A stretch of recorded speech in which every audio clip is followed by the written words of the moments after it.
Olá pessoal, eu sou o professor Douglas Maioli. Vamos continuar nosso curso de probabilidade estatística. E nessa aula nós começamos um tópico novo. A gente já viu a parte de probabilidade, a gente já viu a parte de estatística descritiva. Agora a gente começa o terceiro e último tópico, terceira e última parte do nosso curso, que é estatística inferencial. Durante o curso aí eu já fui falando um pouquinho sobre a estatística inferencial, então você já tem ideia do que é a estatística inferencial. Vamos ler aqui, ó. O que é a estatística inferencial? Ela é composta por métodos que usam uma amostra aleatória dos dados coletados de uma população para descrever e fazer inferências sobre a população. Então a gente tem uma população, a gente às vezes não consegue estudar a população inteira, lembra que seria fazer um censo da população inteira? Aí a gente pega uma amostra que a gente consegue ter acesso, a gente estuda essa amostra para tentar inferir o que acontece na população de uma forma geral. Isso é estatística inferencial. E aí a gente usa tanto a estatística descritiva como a probabilidade. Então nessa parte nós vamos usar os dois. Por quê? Porque quando a gente pega a amostra, a gente precisa descrever os resultados que nós tivemos daquela amostra, calcular a média, desvio padrão, né? Às vezes colocar em um gráfico os resultados daquela amostra para tentar inferir, usando probabilidade, tentar inferir na população. Então, como nós temos população e amostra, a gente tem que deixar bem claro a diferença da população e da amostra. A população pode ser o, os moradores do Brasil, se eu quero fazer uma pesquisa, por exemplo, de renda. Aí não seria todos os moradores do Brasil, seriam as populações economicamente ativas, por exemplo. Ou uma eleição para presidente. Todas as pessoas que podem votar no Brasil, né? Que seria, por exemplo, eu não entrevistaria adolescentes, crianças ali de menos de 16 anos, porque eles não vão votar. Ou eu posso pegar e fazer uma pesquisa para governador, aí seria um estado, ou para prefeito, seria uma cidade. Ou eu posso, por exemplo, tem uma empresa que produz um certo produto, a minha população é todos os produtos que foram feitos num certo intervalo de tempo. Em um dia, em um mês, não sei. E a amostra foi o que eu fui coletando ali e testando, por exemplo, para ver se funciona ou não, para ver qual que é o nível de confiabilidade ali do meu produto. Ou até testando, por exemplo, o tamanho, para ver qual que é o tamanho ali médio. Por exemplo, eu faço um parafuso. Qual que é o tamanho médio ali do parafuso? Será que está certo? O desvio padrão ali, o erro na hora de construir o parafuso, será que está batendo? Ou é um erro muito grande? Às vezes não sai um parafuso tão grande que já vira eu vendo que é de um tamanho, só que é de outro, por exemplo, né? Então tudo isso aí a gente tem que ver quem que é a população e quem que é a amostra, que foi o que eu retirei da população para iniciar o nosso estudo. E sempre que a gente vai fazer essa inferência, vai ter um grau de incerteza, né? Porque não são estudos determinísticos, a gente pega uma amostra e determina com 100% de certeza que a população é daquele jeito. Só se a gente fizesse um censo, mas não é o caso, a gente está pegando uma amostragem ali. Então vai ter um grau de incerteza. Por exemplo, esse grau de incerteza tem dois níveis, esse grau de incerteza. Um exemplo aí que vocês conhecem bastante, por exemplo, é a eleição. Quando a gente vai ver pesquisa eleitoral, fala assim, o candidato tal teve tantos por cento de votos na pesquisa, né? Com uma taxa de erro ali de 2%, né? Então, ou seja, se ele tem lá 15%, seria entre 15 menos 2, 13, 15 mais 2, 17. Tem um intervalo, na verdade, que ele tá. Aparece 15, mas aí ele fala que o erro, que é, por exemplo, mais ou menos 2. Então, na verdade, não é o 15. A pesquisa falou que ele está entre 13 e 17. Além de ter esse grau de incerteza, que não fala exatamente o valor, ele fala um intervalo, ainda além disso ele fala assim, com uma confiabilidade ali de 95%. O que isso quer dizer? Que tem 95% de chance do candidato estar naquele intervalo. Mas pode ser que chega na eleição o candidato não esteja naquele intervalo. Okay? Pode ser que 5% de chance aconteceu e ele não está naquele intervalo. Ou seja, então tem o grau de incerteza de não afirmar certinho o valor, na verdade é um intervalo que vai falar, E ainda tem um grau de incerteza que é uma porcentagem de estar naquele intervalo, né? Não é certeza absoluta que vai estar naquele intervalo. Então tem esse grau de incerteza. A gente vai ver, por exemplo, vai calcular na próxima aula intervalo de confiança para média. Você vai ver que a gente vai falar assim, ó, a média está nesse intervalo aqui com uma certa confiabilidade ali de 90%, 95%, 99%. Então a gente vai dar um intervalo onde pode estar a média com uma confiabilidade de uma certa porcentagem, ok? E a gente também, duas nomenclaturas que a gente vai usar bastante é parâmetros e estimadores. O que são parâmetros? Parâmetros são características da população. Então, parâmetros, características da população. Por exemplo, média populacional, variância populacional, desvio padrão populacional, tudo isso são características da população, são parâmetros. Então, parâmetros são características da população. E os estimadores são as características da amostra. Então, a gente vai ter, por exemplo, a média da população, que vai ser um parâmetro, e a média da amostra, que vai ser um estimador. Por que estimador? Porque eu vou tentar estimar a média lá da população que eu quero saber. Só que eu não sei a média da população, porque eu não fiz um censo.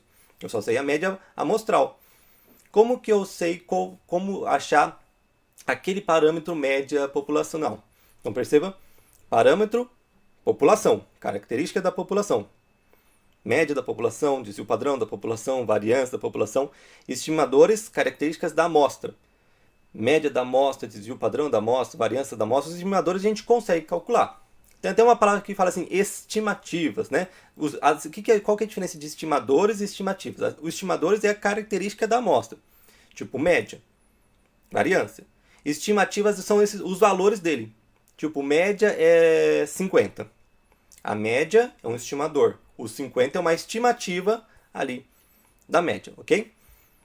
Já que a gente tem que diferenciar muito aqui população e amostra, eu já falei algumas letras diferentes para trabalhar, principalmente de variância amostral, variância populacional. Mas aqui na estatística inferencial a gente tem que deixar bem mais à mostra essa diferença. A diferença é quando a gente está tratando de um parâmetro, por exemplo, populacional, ou de um estimador amostral. Então tem que estar bem claro o que eu estou falando. Para deixar bem diferente aqui, a gente vai usar geralmente para os parâmetros letras gregas. Então, lembra que parâmetros são os valores reais lá da população, ok? A gente vai usar a letra grega. Por exemplo, a média vai ser mi. Essa é uma letra grega mi. A variância vai ser sigma ao quadrado. O desvio padrão vai ser sigma. A proporção vai ser pi. Tudo assim, se aparecer sigma, por exemplo, a sigma é o desvio padrão da população. Se aparecer mi, essa letra é a média da população. Você já sabe que não vai ser um estimador da amostra. Se aparecer pi, você já sabe que vai ser a proporção da população. Em relação aos estimadores, a gente vai usar letras latinas. Por exemplo, para a média a gente vai usar o x barra, para a variância o s ao quadrado, para desvio padrão o s, para a proporção p. Então, se aparece x barra, é média da amostra. Ok? Vamos deixar bem claro isso daqui para frente. Se aparecer mi, é média da população, parâmetro. Se aparecer S, é desvio padrão da amostra, estimador. Se aparecer sigma, é desvio padrão da população, parâmetro. E a gente também diferencia também a quantidade. A gente vai chamar de Nzão, o N maiúsculo, a quantidade de elementos da minha população. E a gente vai usar o Nzinho para falar qual que é a quantidade de elementos da nossa amostra, ok? Então deixa bem claro, se você quiser tirar um print, copiar aí, para você deixar bem clara a diferença aqui de parâmetros e estimadores e as letras que nós vamos usar para os parâmetros, que são letras gregas, né? Com exceção aqui do tamanho, que a gente vai usar o N maiúsculo, e as letras latinas que a gente vai usar para os estimadores, incluindo aqui o N minúsculo, que a gente vai usar para a quantidade de elementos da amostra, né? Então, resumindo, o que a gente tem? A gente tem o seguinte, lá no mundo real, a gente tem nossa população, que é essa bola grande laranja. É todo mundo a minha população. Aí depende do que você está trabalhando. É uma eleição para prefeito? É todo mundo que pode votar na cidade. Aí eu estou vendo os produtos que minha empresa produz. Então aqui são todos os produtos que minha empresa produziu. E aí eu vou pegar uma amostra, que é essa bolinha amarela aqui, ó, uma parte da população. Aqui a gente aumentou essa bola amarela aqui, ok? E a gente vai estudar a amostra. Aí tem os parâmetros, a minha população tem os parâmetros, por exemplo, tem a média, tem variância, tem o desvio padrão. Se a gente fizesse um censo, por exemplo, a gente conseguia obter essa média, essa variância, mas nem sempre dá para fazer um censo. Às vezes a gente tem que pegar só uma amostra. E aí na amostra a gente vai ter os estimadores aqui, né? Tipo, ó, a média da amostra, a variância da amostra. E aí com essa amostra, com esses estimadores, nós vamos fazer estudos ali, ok? Principalmente baseado em probabilidade, no que a gente fez de estatística descritiva, porque a gente vai descrever esses estimadores aqui.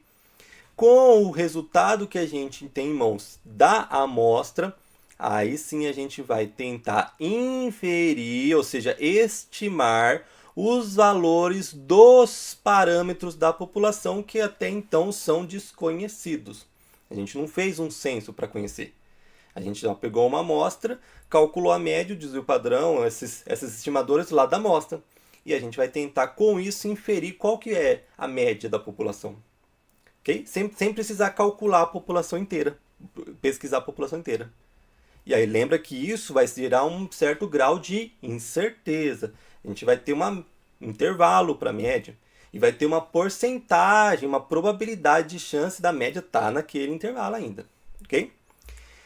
E aí a gente vai terminar a aula falando sobre distribuição amostral. O que é distribuição amostral? Vamos colocar, distribuição é a distribuição de probabilidades associada à estatística, considerando todas as amostras possíveis de mesmo tamanho tomadas da mesma população. Como assim?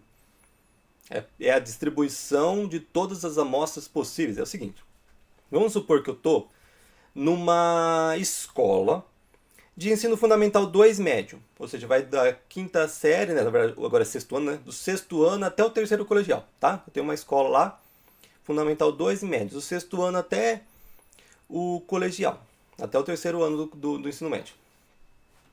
E aí eu quero saber qual que é a média das alturas desses alunos. Só que eu não vou pegar e medir todos os alunos. O que eu vou fazer? Minha ideia é pegar uma amostra e essa amostra eu vou tentar calcular, inferir, né? Calcular ali a média daquela amostra, o padrão daquela amostra, para tentar inferir no que acontece com todos os alunos que é a minha população. Vamos supor que eu vou pegar 20 alunos, ok? Minha amostra é de tamanho 20 e eu tenho um monte de aluno lá na escola. Eu posso pegar todos esses 20 lá no sexto ano. Qual que vai ser a média? Pequenininho. Eu posso pegar todos esses 20 lá do terceiro ano do ensino médio. Como que vai estar a minha média? Alto. Ok? Ou eu posso pegar esses 20 e pegar um pouquinho do quinto, um pouquinho do sexto, um pouquinho do sexto, do sétimo, do oitavo, do nono, do primeiro, do segundo, do terceiro, né? E aí eu calculo essa média. E aí, por exemplo, dá para fazer esse histograma. O que seria esse histograma no caso que a gente está pensando aqui da escola? Seria o seguinte, aqui o x seria a altura. Então aqui seria lá as alturas dos mais baixinhos, né? Vai aumentando aqui até uma altura grandona, ok? E seria a altura média da amostra. E aqui o tamanho do histograma, que seria o y, é a quantidade de amostras que tem aquela média. Então, por exemplo, se eu pegar uma média pequenininha de altura, vai ter pouquinhas amostras que tem aquela média baixinha. Porque se eu for lá e pegar todo mundo do sexto ano, se eu pegar todo mundo do sexto ano, o que acontece? Vai ter uma média baixinha de altura. Mas é só esse caso. Se eu começar já a distribuir, pegar um pouquinho do sétimo, do oitavo, do nono, do colegial, já vai acontecer o quê? Já vai aumentando a altura. Eu posso também pegar uma amostra que dê uma altura bem grande? Posso. Nesse caso também vai ser pouquinha a quantidade de amostras. Porque é só se eu for lá no terceiro colegial e pegar todo mundo só do terceiro colegial. O que acontece? O tamanho médio daquela amostra vai ser alto, mas vai ser pouquinhas amostras que tem aquele tamanho médio alto. Porque é só se eu for do terceiro colegial. Agora, se eu for pegando ali entre as salas, o que acontece? Olha só o que vai acontecer. A gente vai aumentando o tamanho. O que acontece? Vai ter mais amostras, cada vez mais amostras que tem aquela média de tamanho. Até chegar num certo valor. E depois vai começar a diminuir a quantidade de amostra, conforme a gente vai aumentando o tamanho médio, vai começar a diminuir a quantidade de amostra. Ou seja, vai ficar cada vez menos amostras que tem aquele tamanho médio. Até chegar uma amostra bem pequenininha, que é todo mundo altão, né? Que é todo mundo lá do terceiro ano do ensino médio. Então esse daqui seria uma distribuição amostral, ou seja, eu peguei todas as amostras possíveis, todas as amostras é o seguinte, pega todos os alunos, eu vou pegar 20 de amostra, faz todas as combinações possíveis de 20. Okay? Lembra lá de análise combinatória? Faz todas as combinações possíveis de você selecionar 20 alunos de todos os alunos daquela escola. Okay? Aí você vai ter o total de amostras que você tem. Aí você calcula a média de cada uma dessas amostras. Okay? E aí você vai agrupar, por exemplo, uma distribuição de frequência. Né? Esse daqui, que provavelmente é a média de fato da escola, é os que tem mais amostras que tem aquela média. Mas o que acontece? Pode ser que no meu estudo eu não pegue uma dessas amostras que deu aqui na média, certinho. Pode ser que eu pego essa amostra. Ou pode ser que eu pego uma amostra que está aqui.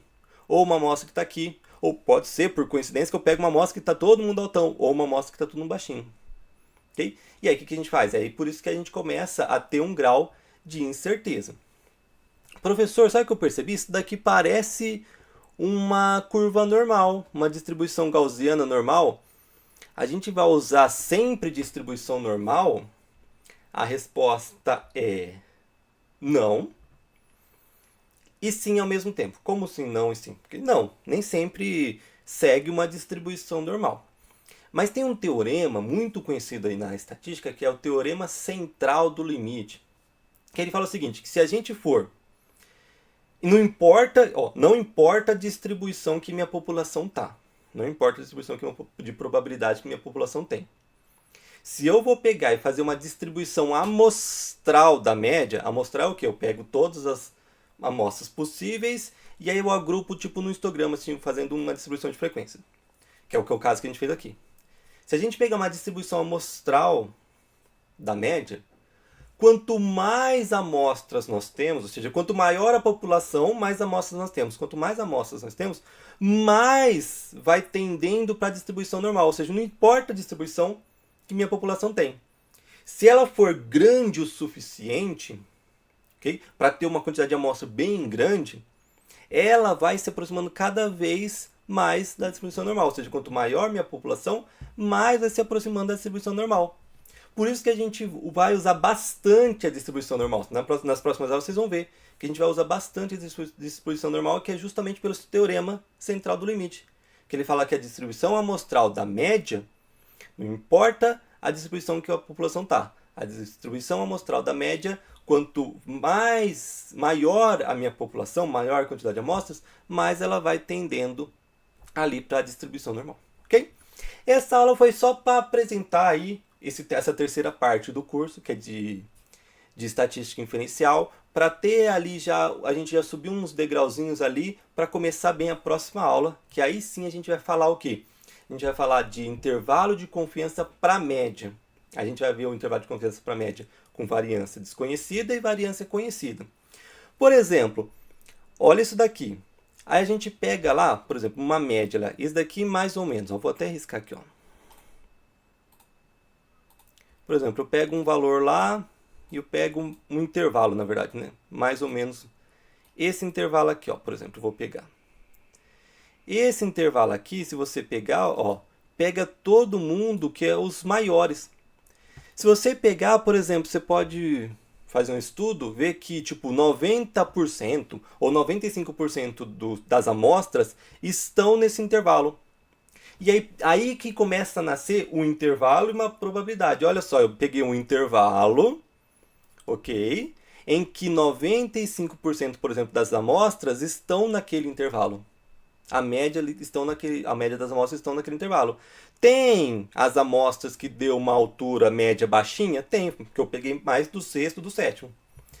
Tem as amostras que tem uma média altona? Tem, só que são as que eu peguei lá do terceiro colegial, é pouquinhas amostras. A maioria das amostras, ou seja, a maior chance da minha amostra, 95% da minha amostra que eu coletei, tá nesse intervalo aqui, é grande, seria 95%, né? chutando um valor aqui, né? Então pegue aqui que começa a nascer, ó, o intervalo e 95% das amostras está aqui, ou 90%, ou 99%, dependendo do intervalo que a gente vai usar. Isso vai ficar mais claro aí na próxima aula, ok? Não perca a próxima aula, não esquece de deixar o curtir no vídeo. Abraços e bons estudos!